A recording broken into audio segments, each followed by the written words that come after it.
living fully alive in every way. You're listening to Relationship Prescriptions with Dr. Carol. What do you do with the broken pieces? Hi there, I'm Dr. Carol, and this is Relationship Prescriptions. If there ever was a time in our world when it seems like everything is falling apart, for so many, this is that time. We are in the middle of a pandemic still that has disrupted everybody's life to various degrees. There's also so much going on right now around, justice and racism and violence and just so much there. So it certainly seems like everything is falling apart and there are a lot of broken pieces. What do you do in that kind of a situation? What do you do as a follower of Jesus in a situation like that so many people find themselves in to varying degrees? Well, my guest today, Sarah Thebarge, understands what that's like. Sarah Thebarge is a physician assistant trained at Yale.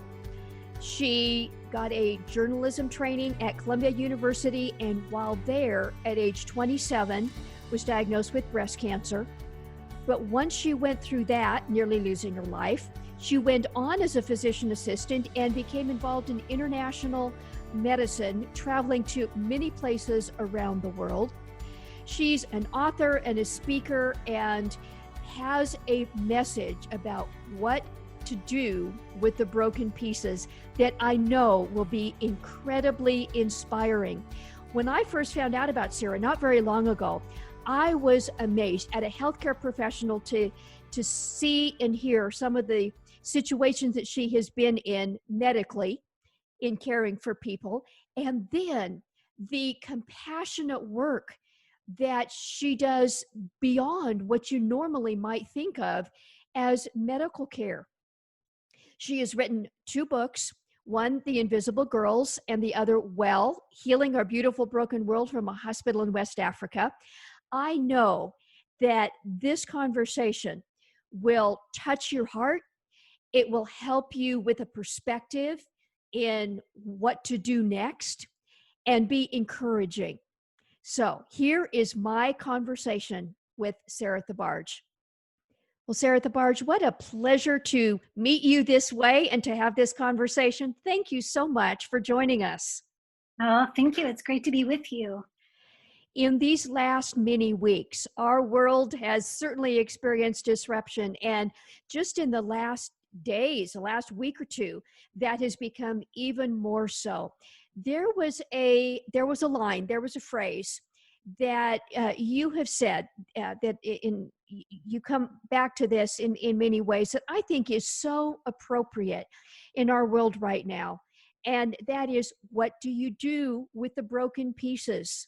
Mm-hmm. We all have broken pieces in our lives. And what do you do about that? Can you relate? Absolutely. Oh my goodness. Yes. For our listeners who don't know you, let them know a little bit about how that theme has just been such an important part of what you have brought to the world, what God has done with you for a number of years now. Sure. Well, the best way to explain my story is to explain that I've written 2 books now. The first is called The Invisible Girls, and the second book is called Well. The Invisible Girls is essentially the story of my personal life falling into pieces and having to figure out, what do you do with the pieces of a broken story that you yourself are living in and having to put back together. So I had breast cancer when I was 27 years old, and that was my personal experience of my whole world falling apart and wondering, how do you start over after that, after you lose everything, after not only the details of your life and your relationships are broken, but also even your body is broken?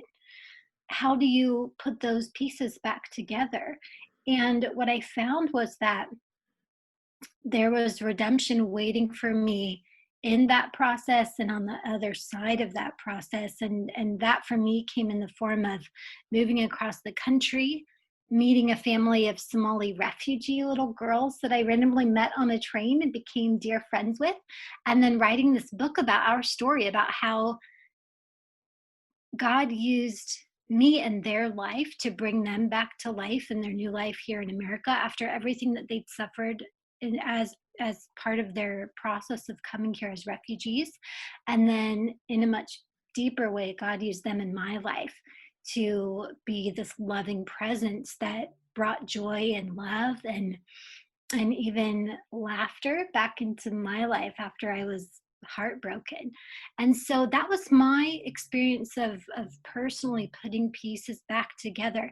And then the second book, Well, was about traveling to West Africa and practicing medicine there in Togo, which at the time was rated by the United Nations as the least happy country in the world, Wow. and seeing in a much bigger way as part of, not only individuals but also as a country, as a corner of the world where it seems that there are nothing but these broken pieces. What does it look like to even have the hope that these pieces could somehow come back together again?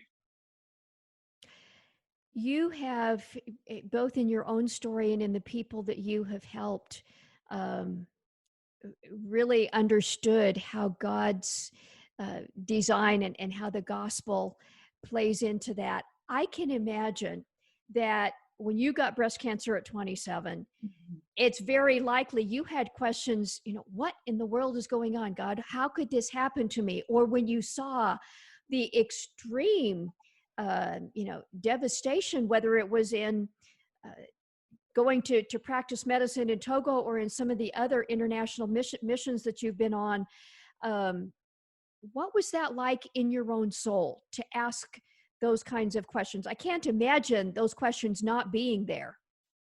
Sure.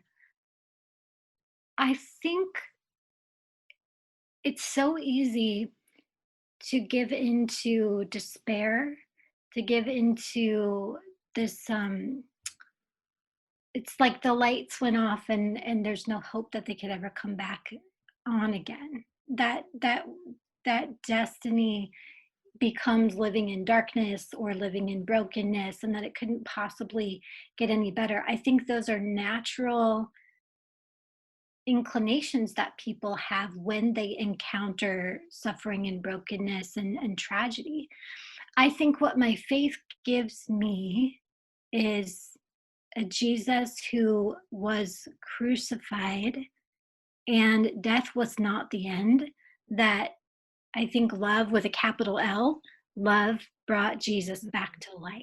Mm. And because that is the story that I live into, then what it does is it gives me hope in my personal story that death seems like it should be the end, right? It seems like, whether your dream dies or the health of your body starts to decay, or a country starts to experience decline, or even what we're facing right now, where we see deep pain and division and violence and injustice. Hmm. It seems like that should be the end of the story, but what we realize is that our invitation as children of God is to live into the story of God, which means that no matter how dark, how desperate the darkness may seem, no matter how irreparable the brokenness may seem, we are loved by a God who literally brings people back from the dead. And that to me gives me hope. And that really opened my eyes and gave me the, almost in a way, this permission to start looking for how could God possibly do that in my story, and in what ways can my eyes be opened to the ways, even whether they're big epiphany moments or even just small moments of grace, where I can see that life is being breathed back into my story. Mm. That kind of hope, it sounds like a rock solid faith. That doesn't come cheaply. That costs you something. And so that our listeners get an appreciation of a bit of what you have seen. I can imagine some of our listeners say, well, maybe you don't really know how bad things are for me. Mhm. let's just, I just want to give you a couple minutes to talk about perhaps some of the things you saw in the hospital in West Africa, in Togo. I read, from your book, a few of those experiences. And I think that perspective might really help understand how deeply and costly that hope has come to you. Maybe just share a couple of vignettes of how desperate you saw people living in that environment. Sure. I mean, as I mentioned before, Togo was rated the least happy country in the world out of 170 countries. And so that gives you kind of an idea of what the country feels like. But when I got there, I knew not only just numbers and statistics, but I saw faces and I met individual patients and I met their individual stories and was a participant in them. And so it's not an exaggeration to say that in 1 week of practicing medicine there at the hospital in Togo, I had more patients die than I had in 10 years of practicing medicine as a physician assistant in emergency rooms in the US before that. So I lost more patients in a week than I had in a whole decade of practicing medicine. And I saw people die of things that there should have been treatments for, if not cures.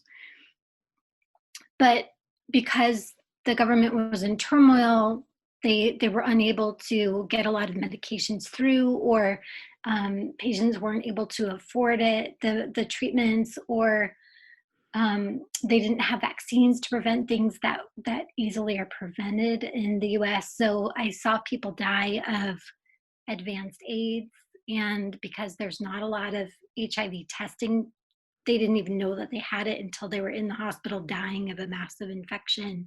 I saw people die of tuberculosis. There's a ton of malaria. We had this little 5-month-old little girl, and it's a very common practice in a lot of countries in Africa for moms to pierce the ears of their little baby girls. And so the mom had pierced this baby's ears, and because they don't have pediatric vaccines, the little baby contracted tetanus because the needle wasn't sterilized. And I watched this little baby seize to death of tetanus. Wow. So there were so many cases that were just absolutely heartbreaking to witness. And I understand that you experienced some of that personally. You got sick.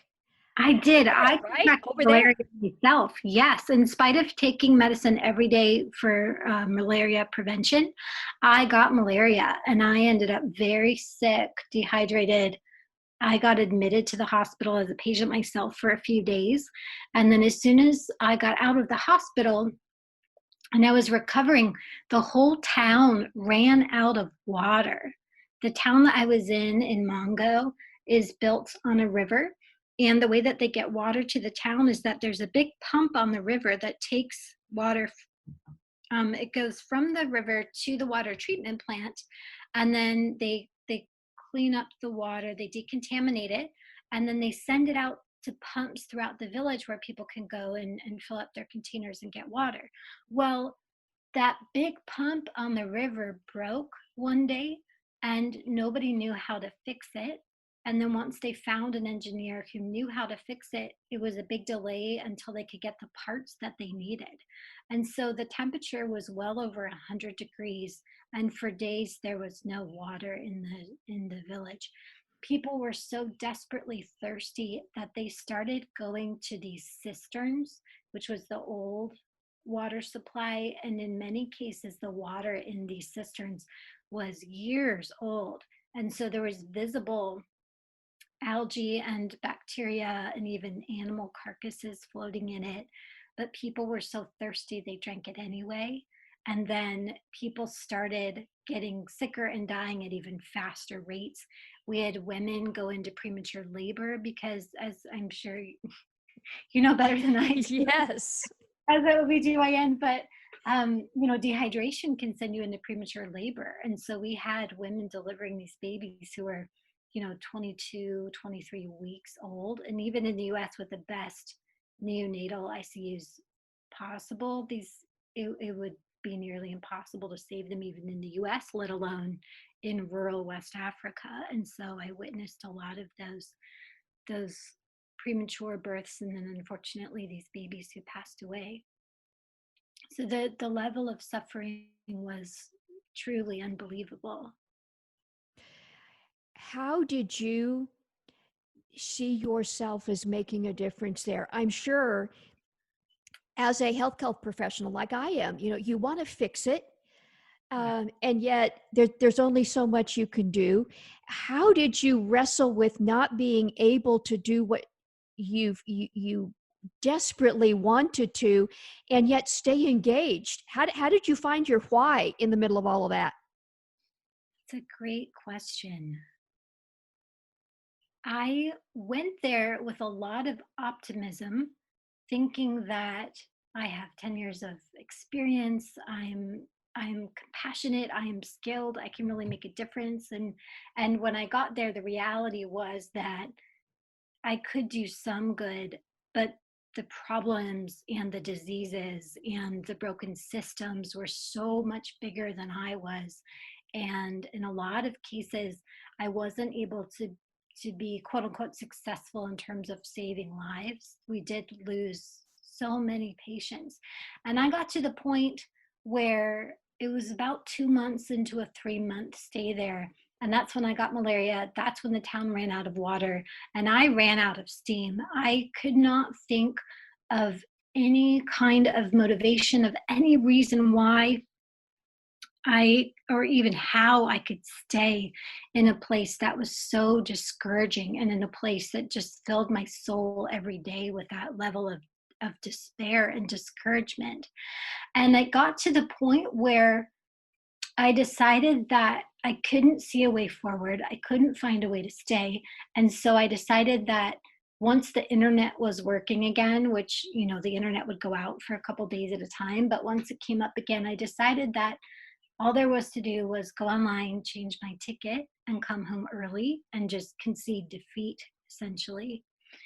And what happened was, in the time when I was waiting for the internet to come back on so I could do that, I ended up listening to a podcast I downloaded even before I left for Togo. And the podcast was talking about the story of Sisyphus. And I was not familiar with it at the time, but the story of Sisyphus is this Greek myth in which Sisyphus makes the gods angry. And so they punish him to a lifetime of having this heavy rock that he's got to carry up the hill. But just before he reaches the top and can set it down, the rock rolls back downhill, and he has to do it over and over and over again. And it gives rise to an adjective called Sisyphean, which means a task that's completely hopeless. And I fell in love with the story because that adjective, Sisyphean, was so perfect to describe my experience at the hospital, where no matter how hard you tried, no matter how heavy of a lift you tried to do, at the end of every shift, the rock rolls back down, and then the next morning you have to wake up and try to carry that rock again. And I was so enamored of the story that even the next day when the internet did come back on, instead of going online and changing my ticket, what I really wanted to do was go online and research more about the story of Sisyphus. And so in that online reading that I did to learn more about what the story means, I found that there was a poet called Stephen Mitchell who has done some really brilliant translation work. And he wrote this very short kind of interpretation of the story. And he says that the reason that Sisyphus continued to do this task that was so difficult and seemingly so hopeless and helpless is for one simple reason. And the reason is because Sisyphus fell in love with the rock.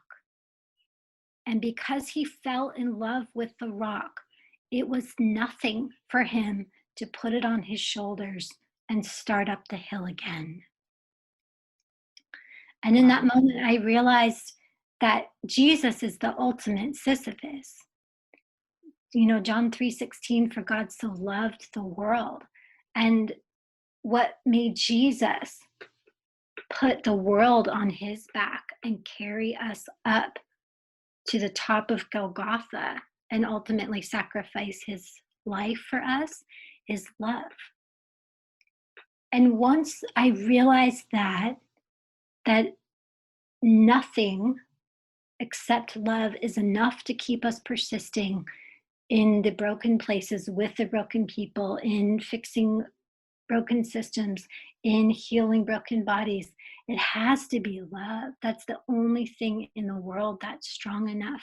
And what made me continue to work at the hospital in Togo, and what's led me to practice medicine since then in several other countries, including South Sudan, which is an active war zone, is that I realized that what it means and what it takes to do this difficult work is you fall in love with this world the way that Jesus fell in love with us. That is powerful, Sarah.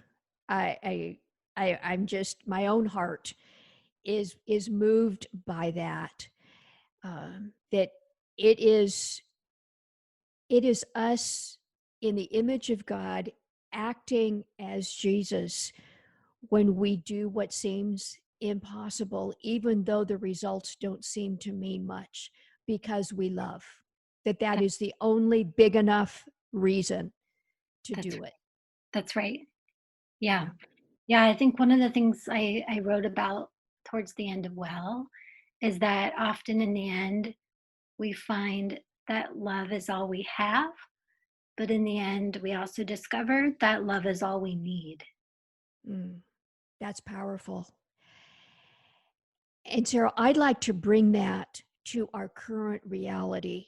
Mm. Over the last couple months, the pandemic has disrupted so many people's lives. And you and I, as medical personnel, we understand that side of it in some measure. But even more so, everybody has been impacted by that, uh, not equivalently. You know, some people's lives have been disrupted much more, Mm-hmm. but life is different now. And so how do you go on? How do you pick up the pieces? And then just in the last matter of days, when the issue of racism and justice and the violence and just so many elements to that, and that's not the details of what we're going to talk about, but in the middle of all this, Mm-hmm. there are so many broken pieces. Mm-hmm. And I just like you to talk about the perspective you gained in some of those just very difficult medical situations, and Shay, with that lens, how do you look at some of the things that we all are experiencing in perhaps smaller or some larger degree, even right now? Yeah, I mean, my heart is just broken for all the ways in which people are suffering. It's really unbelievable. I'm 41 this year, and in my lifetime, I've never experienced or witnessed suffering coming from so many different directions and with so many serious, dire consequences and implications. It's really heartbreaking. Yesterday, I was actually going for a walk, and I was praying for everyone that I know and all the stories I've been reading on the news of people I don't know, but just witnessing their suffering. And I just had to sit down at a park and just have a good cry, because our human hearts have a hard time holding all of this suffering. I think what I keep coming back to when I feel that level of heartbreak, and I know that people are feeling that even now, is something that one of the popes said about Easter, that we are an Easter people. We are people of the resurrection, Mm. and Alleluia is our song. Mm. And I think when we realize that We are people involved in a bigger story, which is the story of God. It's the story of love. And even when Lazarus is in the tomb for days, even when Jesus is in the tomb for days, that we serve a God whose love is powerful enough to bring even the most desperate cases, the most heartbreaking brokenness back to life. And so on one level, I think what gives me hope is that I believe that God somehow, in a way that I can't understand and often cannot see in the moment, is working for good and working for an alleluia resurrection in the end. And what also gives me hope and purpose and joy personally is that I look for ways to practice the love, the capital L love that I believe in. And so finding practical ways every day, even if it doesn't seem like a big deal in the moment, it doesn't seem, of course, it doesn't reverse the course of a global pandemic. It doesn't bring people that have been killed unjustly back to life. It doesn't do that, but what it does do is infuse each moment with this little pinpoint of love and light and air, and I think that's why each of us exists in this world, is to be that agent that does bring that love and grace of God. And so for me, what that's looked like is my housemates and I, we put a hand washing station outside of our house because there are lots of people in San Francisco where I live who live on the streets, and hand washing is a great way to avoid getting sick. And so we created this, it's really amazing. One of my housemates did international work in Africa and was able to create, with a stick and a string and a gallon, plastic gallon jug and a bar of soap on a rope, create a hand washing station. So we did that. I've made soup and delivered it to the doorsteps of neighbors. I've called to check in on people. I've given them, dropped off flowers for friends that I know are hurting. I've given donations to organizations who are combating injustice. I mean, just looking for all of the ways in which we can make a difference. And one of the other metaphors that has really helped me, both during that really difficult period in Togo and still to this day, is this art metaphor of pointillism. I think all of us tend to look at these big problems that we're facing in the world, and we think, if only I had this massively big brush, I could just do this massive landscape and change the whole picture single handedly and in just a few big, broad strokes. But that doesn't ever happen. But the way in which goodness does come into the world is through the art of pointillism. And if you go to an art museum, or even if you just do Google images and you look at a famous pointillist painter like Seurat, what you see is that if you look closely at an image, all it looks like is these random tiny little dots that seem to be insignificant and they don't matter at all. But what you realize is that the farther you step back, the more you gain perspective, and the more you see that all of these small dots add up to tell a story, to paint a picture. And I think that what we see in our own lives is that often we think that one dot, so one cup of soup to a neighbor, one kind word to the person that checks us out at the grocery store, one phone call to a friend that's struggling, whatever that small act may be, we think in the whole scheme of the brokenness of the world, it doesn't matter.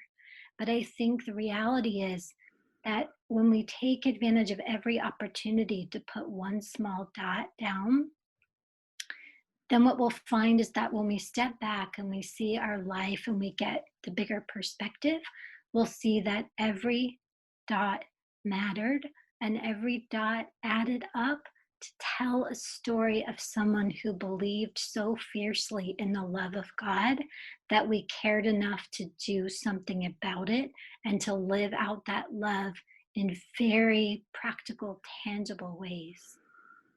Mm. Be that point, even if you can't understand the difference that your act is going to make. Do it anyway. What a challenge that I feel myself in hearing that, Sarah, and a beautiful picture. Last question. You talk about the difference between health and wholeness. You talk about or wellness. You titled your book Well. In today's world, especially with all the turmoil, how would you say what does well look like? We are still in this messed up world. We know God's not done yet. We know there is an end. But now, can we be well? What does that look like? Yeah, I just love the word well so much, even as a healthcare professional, where health is always our ideal goal. So, health is the absence of disease, whether we're talking about emotional health, mental health, physical health. To be healthy means that there's an absence of problems. But wellness is so much bigger and deeper and matters so much more, I think, because wellness is a state of being in your heart, your mind, your soul that is secure from any external problems that you are facing. And so I love Julian of Norwich, the saint who in the end concluded, it is that all is well, all shall be well, all manner of things shall be well. And even though our world is definitely diseased, both literally in a pandemic with all different kinds of diseases, like I saw in my work doing international medicine with malaria and tuberculosis and AIDS and these things that haven't been solved yet. And then also with diseases that are more indolent, like racism, injustice, those kinds of issues. We can exist in those places having not fixed or solved or healed these diseases, and yet still find a place of settledness and of wholeness and of peace and of hope inside of ourselves. And I think that's what it means to be well. I think one of my favorite theologians, Charles Spurgeon, wrote this beautiful commentary about Psalm 46. God is our refuge and strength, a very present help in times of trouble. Therefore, we will not fear, whether the mountains quake, whether they fall into the heart of the sea. And what Spurgeon wrote about that, he said that God is not good because when a storm comes up, God makes the storm go away. But God is good because in the middle of that raging sea, God is the rock in the middle of the sea. God is that rock that we can cling to, and God never leaves, God never changes, God never lets go. And for me, that's how I can find that centeredness and that stillness and that wholeness in the midst of storms and in the midst of chaos and in the midst of these broken pieces, because God is there and God is stronger than that storm could ever be. Thank you for saying that. I love the word well and how you described it too. On my wall, behind where I work, there's a sign, and it has the phrase "It is well with my soul" from that hymn. And I pray that as people are listening to this right now, that they sense exactly the wellness that Jesus invites them into, regardless of the circumstances. I love how you said that it has nothing to do with what's going on externally, that it's a state in the deepest part of your soul that is real and it's solid. And that's where you and God are connected in that way that cannot change. Well, Sarah, I just want to thank you so much for sharing your story, your heart, and in so much wellness with us today. For somebody who wants to find you, where should they go? Where's the best way to find you? Yes, so my website is my first and last name, SarahThebarge.com. And my books, The Invisible Girls and Well, are available on Amazon, Barnes & Noble, or wherever you enjoy getting your books from. And we'll make sure those links are in the show notes to this podcast episode as well. Well, what a pleasure, Sarah. God bless you in this season and beyond. Your message of love, the work you do, the people that you touch. Thank you so much for being with us today. Thank you, Dr. Carol. Blessings. Thank you for listening to Relationship Prescriptions with Dr. Carol. Our purpose is to provide trustworthy resources that help you and others live fully alive in every way as God intended. If you would like to help others experience transformation in their lives and relationships, we invite you to partner with us. Text the word GIVE, that's GIVE, to the number 512-980-1620. Or visit our website at drcarolministries.com/donate to make a one-time contribution or monthly gift. Your financial support allows us to expand our message and to help others. Thank you so much, and may God bless you.